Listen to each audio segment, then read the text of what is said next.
ரீசெண்டா ஒரு வீடியோ ஒண்ணு பார்த்தேன். ஆல்ரெடி இருக்கிற இந்தியா பிரச்சனையில இது வேற ஒரு புது பிரச்சனையா வந்திருக்கு. அது என்னன்னு கேட்டீங்கன்னா, ஒரு Blinkitஓட ஒரு டெலிவரி பாய் ரொம்ப நேரமா ஒரு இடத்துல அப்படியே ஸ்டக் ஆகி இருக்கிற வீடியோவ நெறைய பேர் பார்த்திருப்பீங்க.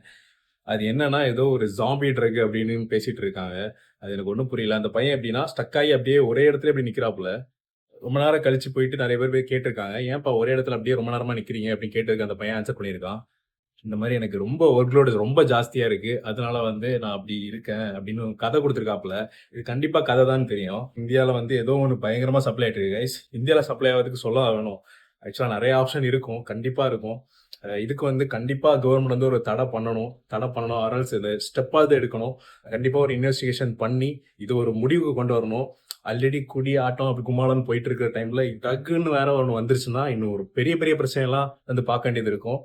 ஸோ அதுக்கு என்ன ஸ்டெப் எடுக்கலாம்னு இந்தியா முடிவு பண்ணணும். இந்த மாரி இன்ஃபர்மேஷன் வீடியோஸ் நீங்க பார்க்கணும்னு நினைச்சீங்க அப்படின்னா, கண்டிப்பா என்ன ஃபாலோ பண்ணுங்க. தேங்க்ஸ் ஃபார் வாட்சிங்.